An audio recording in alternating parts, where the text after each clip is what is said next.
ওসমান হাদির ওয়াইফ যেই পরিমাণে পর্দাওয়ালী নারী, বাংলাদেশের মানুষেরা বড় অবাক হয়ে গেল। আমি চ্যালেঞ্জ দিয়েছি গতকালকে, ওসমান হাদির ওয়াইফ যেই পরিমাণে পর্দা কর্মী নারী, বাংলাদেশের অনেক বড় বড় বুজুর্গের বউরাও এত পরিমাণে পর্দা করতে পারে না। ওসমান হাদি তো দামি, স্বামী নামে কথা বললে আলোচনায় আসবে, আবার সিম্পেথি গ্রহণ করতে পারবে। ওসমান হাদির বউ তো চাইলে পারত, হাদির জন্য সংবাদ সম্মেলন করতে চাইলে পারত, কেউ বাধা দিত না, আসতে পারত। আবার মানুষ নেগেটিভ মন্তব্য করতো না, পজিটিভই করত। পর্দা সহকারে আসতে পারত, হিজাব লাগায় নিকাব লাগায়। এরপরও কেন আসে না?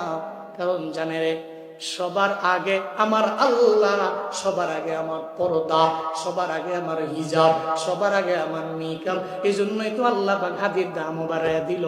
এই ওনার বউ কেন আসা লাগবে? ওনার জন্য কথা বলার মতো লোকের তো অভাব নাই। আজকে জানাজার মধ্যে লাখো লাখো জনতা, এরা কেন আইলো? এই হাদিরা তো কেউ চিনে না, এক সপ্তাহ আগেও তার ব্যাপারে জানতো না। এখন তো মুরব্বীটা ওনার জন্য কান্দে, একটা ছোট্ট বাচ্চাও কান্না করে, একটা মাদ্রাসার হুজুরেও কান্না করে, বড় বড় উলামায়ে কেরামেরা ওর ব্যাপারে কান্না করে। এই আমার তো আত্মীয় না, এরপর আমি জানাজায় কেন দৌড়ে গেলাম? অনেকের তো আত্মীয় স্বজন না, তাহলে লাখো লাখো মানুষ জানাজার মধ্যে কেন আইলো? এটা কেন আইছে জানো নি? কারণ ঘরের মধ্যে যদি এমন বিবি থাকে যেই বিবি জান্নাতি বিবি, ঘরের মধ্যে এমন মা যদি থাকে যেই মা জান্নাতি মা, এই ঘরের থেকে তো অনেক খারাপ লোক আশা করা যায় না। আবার যদি হাদির মতো এমন সাহসী হয় যারা শাহাদাত কামনা করে, এদের জন্যই তো লাখো লাখো মানুষেরা ভিড় জমায়। আমি আমার জীবনেও আমি এত বড় জানাজা নিজে পড়ি নাই, জানাজার মধ্যে এত লোক আমি দেখি নাই। এত লোকের সমাগম কেন হলো? কারণ জানো নি?